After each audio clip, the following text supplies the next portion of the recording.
Bonjour, dans l'épisode d'aujourd'hui, je te partage ma méthode en 6 étapes pour créer des séquences créatives à ton image. Et en bonus, à la fin de l'épisode, j'illustre cette méthode avec des exemples concrets de séquences que j'ai créées la semaine dernière. On se retrouve juste après l'introduction.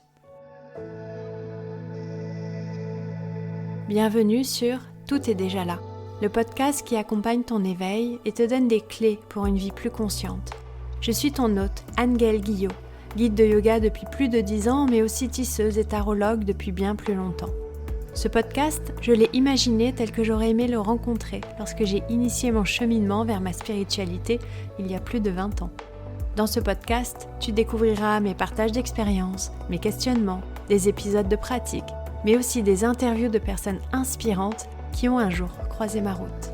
Mon intention est de te guider et de t'offrir des pistes de réflexion et d'action pour t'aider toi aussi à te reconnecter à ton pouvoir personnel, car tout est déjà en toi.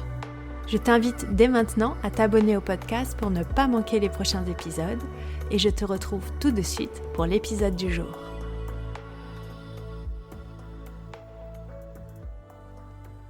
Bienvenue dans l'épisode 7 du podcast Tout est déjà là. Aujourd'hui, je vais te parler de séquences de yoga et plus particulièrement de la méthode en 6 étapes que j'utilise pour créer mes séquences depuis des années. Et pour que ce soit encore plus intéressant et concret pour toi, je vais illustrer cette méthode avec des exemples concrets à la fin de l'épisode. Alors, si tu aimerais créer des séquences à ton image et que parfois tu ne sais pas trop comment t'y prendre, si tu as suivi des séquences très créatives et que tu aimerais avoir ta méthode sur mesure pour pouvoir toi aussi emmener tes pratiquants dans des voyages, ou si tu pratiques régulièrement chez toi et que tu aimerais y ajouter un petit peu plus de toi, tu es au bon endroit. Donc tu vas vite voir que tu peux appliquer ces étapes à beaucoup de processus créatifs et pas seulement à la création de séquences de yoga. Donc cet épisode va être très intéressant que tu sois une pratiquante ou une guide de yoga puisqu'on va parler de pourquoi je construis régulièrement mes sessions autour de thèmes, de ma méthode aussi pour créer ces sessions, comment je choisis les pratiques que je vais proposer dans ces thèmes et surtout concrètement de ce que ça donne avec des exemples. Alors si tu es dans un espace qui te permet de le faire, tu peux prendre de quoi noter parce que tu vas sûrement avoir des idées à chaque étape que je vais nommer. Ce serait dommage de les laisser filer, mais tu peux aussi décider d'écouter cet épisode tranquillement et d'y revenir s'il y a des choses que tu vas approfondir ou noter. Alors il y a aussi une autre nouveauté aujourd'hui dans cet épisode, c'est que je n'ai pas de script détaillé, je n'ai que des bullet points pour me guider et pour les idées que je voulais vraiment aborder aujourd'hui dans ce podcast. Mais en fait, la création de séquences me passionne et c'est un sujet que je maîtrise depuis des années. Et j'ai décidé de te faire aujourd'hui un partage de cœur à cœur et donc de laisser ma spontanéité et mon intuition faire le reste. J'espère que le résultat sera à la hauteur. C'est parti!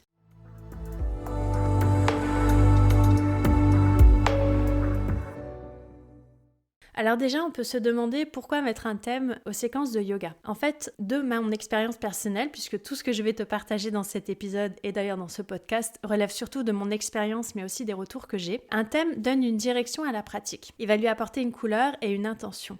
Donc souvent, lorsque je guide les personnes en retraite de yoga ou sur des ateliers ou pendant les formations ou même les sessions hebdomadaires, on vient me voir en me disant ta session était très créative ou je me suis vraiment laissée emporter par le thème ou c'était très fluide et très agréable à pratiquer et ça me fait penser qu'avoir une certaine forme de créativité lorsqu'on crée une séquence et lorsqu'on guide permet aux pratiquantes et aux pratiquants de s'immerger dans la pratique et de plus avoir à penser à autre chose que le souffle qu'elles ont et les pratiques qu'elles vont faire, que ce soit des pranayamas ou des asana. Donc bien évidemment, l'idée là, en créant un thème, c'est aussi de leur créer un espace dans lequel elles vont pouvoir expérimenter pleinement de façon sécurisée ce que je vais leur proposer, donc de pouvoir dédier toute leur attention à leur pratique de yoga. Mon intention n'est jamais de permettre aux personnes d'être ailleurs ou dans autre chose que ce qu'elles sont en train de faire. Donc de toujours garder la conscience sur le souffle, les points de contact avec la terre, mais portés par un thème précis. Alors bien évidemment, c'est comme pour les postures, ça va être très personnel. En fait, chaque personne va recevoir le thème que je vais leur proposer avec leur mythologie personnelle, leur symbolique, et c'est ça aussi qui fait la richesse des ateliers et des séquences, c'est que pendant ces moments,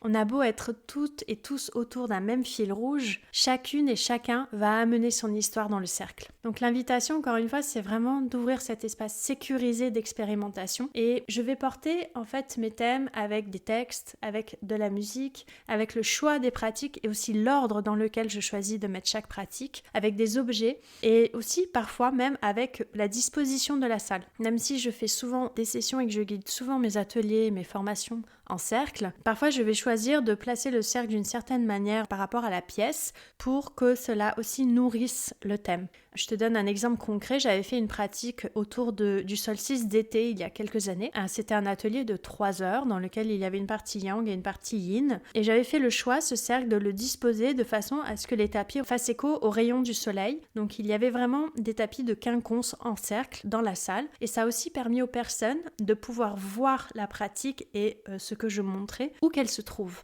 Voilà pour le pourquoi. Maintenant, on va voir ma méthode en 6 étapes.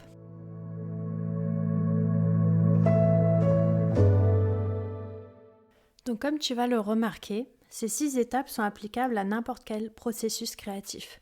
Dès l'instant que tu as envie de te reconnecter à ta créativité, à ton intuition, ces étapes, elles peuvent te redonner un chemin pour aller écouter ton étincelle de vie et la laisser en fait se déployer sur ce que tu souhaites offrir, ou en tout cas la laisser peut-être te donner des petites perles pour progressivement retrouver le fil rouge de ce que tu as envie de créer. Ces 6 étapes, je ne les applique pas forcément à chaque fois, c'est-à-dire que c'est un fil que j'ai vraiment de 6 perles, et parfois je vais utiliser que 3 perles, parfois je vais utiliser les 6, mais en tout cas je sais que ce sont des étapes qui sont toujours présentes lorsque je vais créer mes séquences, que ce soit pour des ateliers ou des retraites. Alors la première étape, c'est que je me demande et j'observe et j'écoute ce qui m'habite à cet instant. Je vais prendre le temps de me poser avec mes oracles, avec des pierres, avec une boisson chaude que j'aime beaucoup, que ce soit du cacao, une infusion ou un thé. Je vais m'asseoir avec mon journal, puis je vais aller écouter ce qui m'habite à cet instant. Quelles sont les émotions qui sont en présence, comment je ressens les énergies autour de moi, et quelles sont aussi les idées qui remontent à la surface lorsque je me pose là à écouter mon cœur, à écouter ses battements. Quels sont peut-être les textes que j'ai lus récemment, les mots que j'ai aperçus, les images, les idées que j'ai pu croiser dans les journées avant et qui là s'imposent pour créer ce thème. Alors pourquoi c'est intéressant ? Parce qu'en fait, si je le traverse, si je vis ces émotions, il y a de grandes chances que toi aussi. Et ça va favoriser l'immersion pour la personne qui va pratiquer la séquence dans le thème que je vais retenir et proposer. La deuxième étape, c'est d'observer quelles sont les énergies du moment au sens large.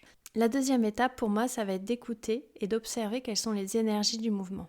Alors je ne parle pas forcément des planètes, quoique parfois je m'appuie sur le Jyotish pour en savoir plus. Et si tu te demandes ce que c'est, tu peux écouter l'interview de Léa Shamadevi, l'épisode précédent, qui nous parle du Jyotish, l'astrologie indienne. Donc je ne parle pas forcément des planètes, mais en tout cas je parle du contexte au sens large. Qu'est-ce qui fait écho dans beaucoup de discussions que j'ai ces derniers temps ? Qu'est-ce qu'on me partage régulièrement ? Qu'est-ce qui revient ? Où en est le cycle de la nature aussi, puisque j'ai la chance de vivre à la campagne. Donc je vais aller observer où en sont les arbres, les plantes, les animaux. Là où est la nature, c'est là où l'homme se trouve également, puisqu'on fait partie de la nature. Donc pourquoi est-ce que c'est intéressant pour moi ? Parce que l'énergie qui nous entoure est aussi l'énergie des personnes qui vont venir pratiquer avec moi. Donc il est important que je l'incarne et que je la laisse m'habiter pour savoir si c'est une énergie que je souhaite sublimer ou autre. Et justement, ça fait le lien avec la troisième étape. Comment est-ce que je peux être au service de ces énergies, à la fois celles qui m'habitent et celles qui m'entourent, et celles qui entourent les personnes que je croise régulièrement. Donc si l'énergie est basse, par exemple, que je sens que le moral n'est pas au top, ça va peut-être pas être le moment pour moi d'aborder un thème comme la tristesse ou la destruction. Alors pourquoi est-ce que c'est intéressant de prendre en compte ce qui m'habite et ce qui habite les personnes qui m'entourent et que je croise régulièrement ? De prendre aussi en compte là où on en est au niveau de l'année, au niveau des saisons. C'est parce qu'honnêtement, même si je suis la première à aimer bousculer les habitudes et le conformisme, je souhaite avant tout que les personnes qui viennent pratiquer avec moi quittent mes sessions mieux que lorsqu'elles y sont arrivées. Je sais pas ce que tu en penses, mais pour moi, un de mes objectifs, c'est de m'assurer que lorsque les personnes repartent, elles repartent plus légères, plus en conscience, plus en présence que lorsqu'elles sont arrivées. La quatrième étape que j'applique pour créer mes séquences, en fait, c'est de laisser infuser. Alors c'est une étape que souvent, malheureusement, on squeeze parce que on n'a pas le temps, parce que ça demande du temps, parce que. Mais en fait, c'est indispensable. Il faut laisser infuser le thème qui s'est présenté pour que je puisse vraiment l'incarner et savoir à quel point il est juste pour moi de le partager. Donc laisser infuser, ça veut dire que je vais le laisser en fait être en présence pendant mes pratiques de mantra. pendant mes méditations, pendant mes sessions de jardinage, pendant que je cuisine, dans mes observations du monde qui m'entoure. Je vais laisser aussi ce thème se tisser dans mes pratiques personnelles d'asana pour vraiment voir comment est-ce que cela bouge dans mon corps, c'est-à-dire laisser le corps me donner sa sagesse par rapport à ce thème qui s'est présenté. Donc je vais observer ce qui reste, ce qui vibre, ce qui va remonter en surface. Et ça veut dire vraiment que je marine dans ce thème pendant plusieurs jours, parfois même plusieurs semaines, avant de les proposer. Et c'est ce qui fait aussi que lorsque j'arrive pour transmettre cette session, je la maîtrise. Alors pourquoi c'est intéressant de laisser infuser? Donc déjà je viens de l'évoquer, ça permet de maîtriser le thème et la séquence quand on se présente pour transmettre la session. Mais c'est aussi parce qu'en laissant le temps, en me laissant le temps d'observer comment le thème va bouger en moi et comment il m'habite et vers quoi il m'amène, je vais me rendre compte qu'il y a un angle auquel je n'avais pas forcément pensé en amont. Le voyage va débuter à ce moment-là. Souvent après cette étape d'infusion, c'est une des rares perles dont je vous parlais avant sur les 6 qui est tout le temps là. Que je choisisse un thème qui soit basé sur une saison, sur une posture, sur de la philosophie, il y aura toujours une étape de macération. Et les rares fois où j'ai pas pu ou peu pu avoir cette étape, je l'ai ressentie dans ma transmission et très sincèrement, j'ai pas du tout envie de le refaire, du tout. Alors après, la 5e étape que j'applique, c'est d'observer quelles pratiques vont porter ce thème. Si tu me suis depuis plusieurs années, tu le sais certainement, mais en fait, dans le yoga, il n'y a pas que les asanas. Il y a aussi les pranayama, les mantras, la méditation. Et puis il y a aussi d'autres pratiques que j'aime beaucoup aujourd'hui ajouter à mes partages puisque ça fait des années que je partage le yoga mais aussi des années que je suis bercée par les oracles et les tarots, par les pierres, par les plantes et par ma connexion à mon intuition que j'ai pu approfondir. Et j'aime de plus en plus tisser des sessions dans lesquelles ces pratiques aussi sont présentes parce qu'elles font partie de ma pratique personnelle. J'ai un principe que je donne vraiment toujours en formation et que j'évoque lorsqu'on me pose la question de comment je choisis ce que je partage. Déjà, je ne partage qu'à partir de mes pratiques personnelles. Récemment, par exemple, j'ai commencé à proposer des moments de partage de cérémonie du thé ou en tout cas de pratiques inspirées de la cérémonie du thé puisque je n'ai pas du tout la prétention d'être maître de cérémonie du thé mais en tout cas me reconnecter à cette plante m'a énormément nourrie ces 3 dernières années. J'ai énormément appris sur moi et sur la nature et j'ai eu l'appel de le partager donc je le fais en petits groupes de 4 et je vois comment ça grandit mais parfois j'ai été aussi appelée à appliquer ce que j'avais pu apprendre des pratiques de la cérémonie du thé pour déguster des infusions de plantes uniques et me connecter à l'énergie de la plante et permettre aux personnes présentes aussi de se connecter à l'énergie de ces plantes qui nous entourent, rien d'exotique, mais en tout cas des plantes qui font partie de notre quotidien et auxquelles on oublie de se connecter et qui ont énormément de sagesse à nous donner. Mais voilà, ça je me permets de le faire principalement parce que ça fait partie de ma pratique personnelle. Quelles sont les pratiques qui vont porter ce thème, ce 5e point? En fait, je vais observer si je vais proposer beaucoup de postures de yoga, si ça va être des postures plutôt yin ou plutôt yang, s'il y a une méditation également qui apparaît pendant mes méditations à moi, pendant mes voyages chamaniques. Et en fait, je vais tisser petit à petit la séquence et les pratiques qui vont constituer la séquence en observant à la fois ce qui va être en présence, mais dans quel ordre également.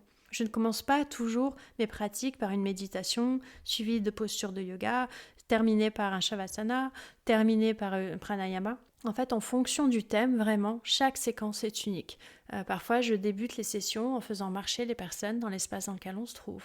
Parfois, je vais terminer mes sessions en les faisant marcher dans l'espace dans lequel on se trouve. Ce qui est intéressant, en fait, c'est que dans le vécu de ce thème et dans ce qui est juste, les personnes qui viennent expérimenter la séquence puissent vraiment l'expérimenter. Il ne faut pas que ce thème soit gratuit. Il faut absolument qu'il soit porté par tout ce qui est choisi. Donc pourquoi est-ce que c'est intéressant en fait de se demander quelles pratiques vont porter ce thème?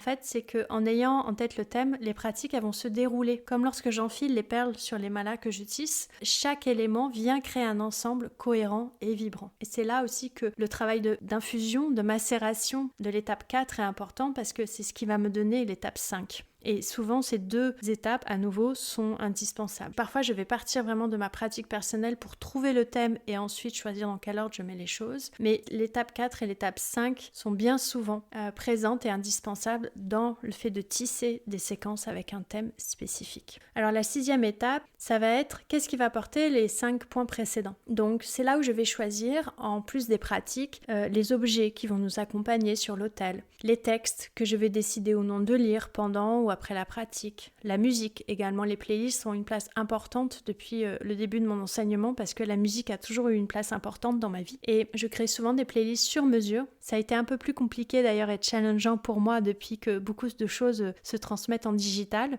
Parce qu'en fait, j'ai l'habitude de créer des séquences et puis en voyant l'énergie du cercle, en voyant comment on progresse, discrètement à aller rajouter une chanson, enlever une chanson, passer à la suivante pour que ça porte l'énergie du groupe. Et c'est vrai qu'en digital, je peux pas faire ça. Je peux le faire pour moi, mais je peux pas le faire pour l'ensemble des personnes qui pratiquent. Donc ça m'a demandé de travailler aussi mes playlists un peu différemment. Je vais aussi dans cette étape-là choisir les encens ou non qui vont être en présence. Encore une fois, c'est là souvent que je vais choisir comment je vais disposer les tapis. Donc c'est des perles de plus qui vont aider à former le tout cohérent de ce mala que représente la séquence de yoga. Cette étape-là, elle est optionnelle. Par exemple, lorsque je vais transmettre une session hebdomadaire, comme sur 1 heure de session, je n'ai pas le temps ni l'espace forcément de créer un univers complexe, de créer un univers qui soit très riche, cette étape-là va être soit minimisée, voire ne pas forcément exister.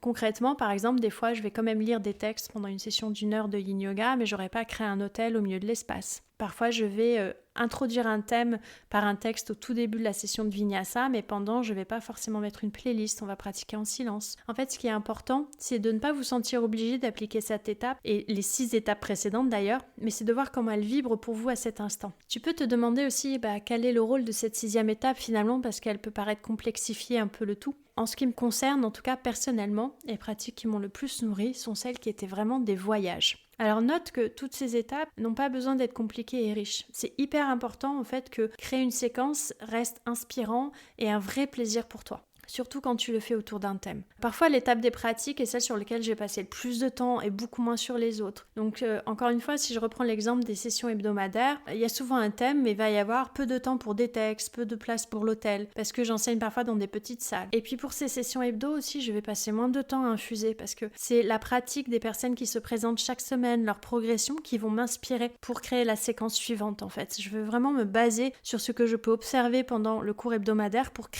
tisser la session suivante. Et ça m'assure d'aller à la rencontre des personnes qui sont présentes. Alors comme je dis toujours, c'est au yoga de s'adapter à nous et non l'inverse. Donc j'espère que ces 6 étapes t'inspirent. Maintenant, je vais illustrer ces étapes avec des exemples concrets de séquences que j'ai créées la semaine dernière pour différentes sessions de yoga.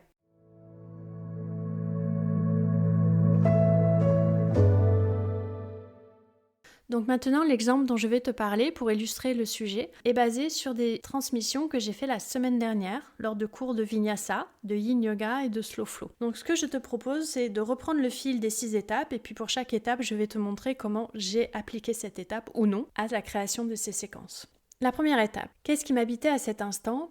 La semaine dernière, lorsque je suis arrivée le lundi, je sortais d'1 semaine de formation au Shala. Et ce qui m'habitait, ça peut sembler paradoxal, mais c'était de tout détruire. C'était de recommencer à zéro, c'était de faire en fait l'expérience du rien. Donc c'était vraiment l'énergie qui était présente en moi, ça vibrait beaucoup, ça pulsait, ça bougeait dans tous les sens. Les énergies du moment, ce que j'avais autour de moi, elles suivaient un petit peu mon ressenti. Et c'était surtout Shiva Maharatri. Donc c'est une célébration de Shiva qui a lieu tous les ans. Shiva, c'est un avatar hindouiste qui est l'incarnation même de la contraction avant l'expansion, de la sagesse de dissoudre ce qui doit l'être, de détruire en fait pour observer ce qui vient ensuite. Donc je tisse souvent des sessions autour des avatars hindouistes. Si tu pratiques avec moi depuis quelque temps, tu as dû le remarquer. Parce qu'en fait, ces avatars, ils sont humains. Ils ont des points forts, ils ont des moments de mou, un petit peu comme nous, des moments de pas bien. Mais leur lumière et leur puissance intérieure nous tirent vers le haut, nous tirent hors de notre centre, là où je place personnellement mon intuition et mon essence, ce que j'appelle mon étincelle de vie. Et à partir de cette étincelle de vie, il nous amène vers l'extérieur, mais aussi de l'extérieur vers l'intérieur. C'est-à-dire que lorsqu'on médite sur un avatar hindouiste aussi, et ses qualités et son image, ça vient aussi de cette image et de ce que l'on ressent vers le cœur. Ça nourrit le cœur qui après va rediffuser. En tout cas, c'est mon expérience personnelle. C'est des chemins de sagesse en fait, des passerelles qui se tissent facilement aussi avec d'autres panthéons. Par exemple, Durga, pour moi, est très liée à Athéna, la déesse grecque, qui m'accompagne aussi beaucoup depuis que je suis petite. Donc voilà, donc sur cette deuxième étape, la semaine dernière, j'étais très inspirée par Shiva Maharatri qui venait appuyer mon besoin de repartir à zéro, ce qui venait aussi appuyer la saison du printemps qui a débuté en février. Donc comment est-ce que je pouvais être aussi au service des personnes autour de moi avec ce thème-là ? Ce que j'ai ressenti, c'est qu'il y avait un besoin de casser la routine et des habitudes.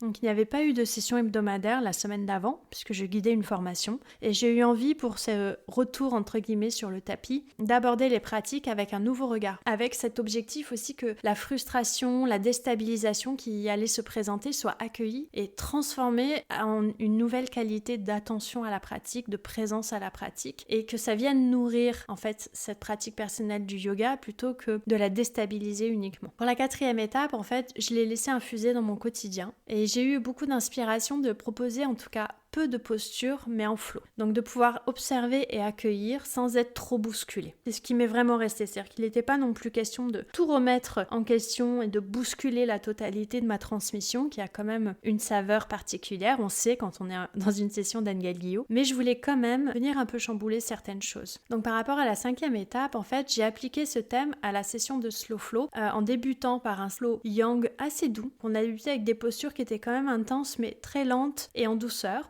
Et ça s'est terminé à la terre avec des postures de yin yoga. Dans la session de vinyasa, par exemple, je suis partie sur un flow lent du début à la fin avec une nouvelle façon d'entrer et de sortir des postures pour que le mental puisse lâcher et qu'on puisse retrouver la joie dans la pratique en se disant voilà, en fait, c'est ok. Il n'y a pas une seule façon de faire, on peut le faire de plein de façons. Et je pense que j'ai pas mal réussi parce que même si les élèves ont été un peu déstabilisés pendant la session de vinyasa la semaine dernière, il y avait une volonté d'explorer et de tester des choses et de vraiment d'être ouverte et ouvert à la façon que je leur proposais de faire en tout cas. Et il y a eu beaucoup de rire et de sourire et moi ça me fait vibrer. Pour la session d'Yin Yoga, je suis allée plutôt vers une plongée en soi. En fait, j'ai tissé autour des postures du printemps une première partie de posture de Yin Yoga et ensuite j'ai terminé avec un Yoga Nidra qui avait pour intention de plonger en soi et d'aller écouter son cœur. Et pour la 6e étape, je me suis essentiellement appuyée sur le fait d'expliquer en introduction ce qu'était Shiva Maharatri pour la session de Slow Flow et la session de Vinyasa. Je l'ai fait pendant les postures de Yin au tout début pour la session de Yin Yoga. Et ensuite, ça a été aussi beaucoup par les morceaux qui étaient choisis, qui étaient un peu inhabituels, un petit peu déstructurés et en même temps très vivants pour la partie Vinyasa,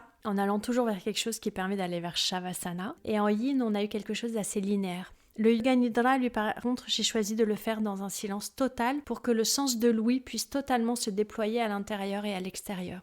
Donc ça donne une autre qualité de présence quand il n'y a pas d'instrument de musique ou de musique de fond, ce que j'utilise très peu en Nidra, j'utilise plutôt des instruments, mais quand on est en silence en Yoga Nidra, ça demande une qualité d'attention qui est telle à la fois pour suivre ce que je dis, rester en présence et ne pas s'endormir, et elle est telle cette qualité de présence qu'elle permet d'entendre les mouvements subtils du corps et du cœur.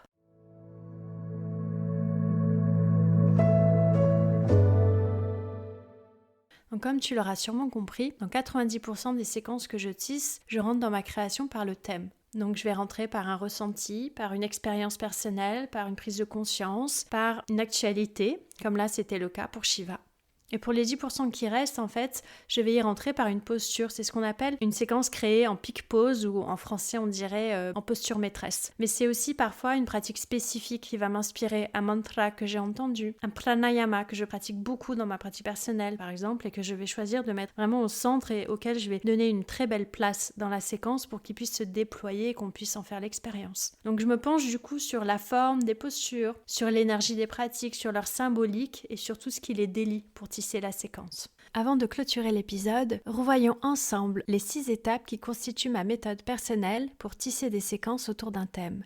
La première étape, qu'est-ce qui m'habite à cet instant? La deuxième étape, quelles sont les énergies du moment? La troisième étape, comment est-ce que je peux être au service des personnes qui vont recevoir cette séquence en accord avec ces énergies?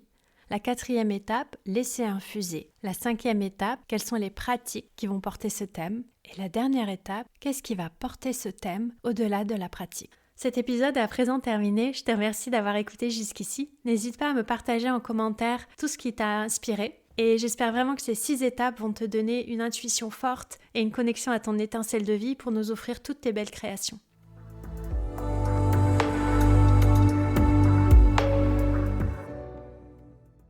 Merci infiniment pour ton écoute. Je le sais, le temps est précieux et ça me touche que tu sois là.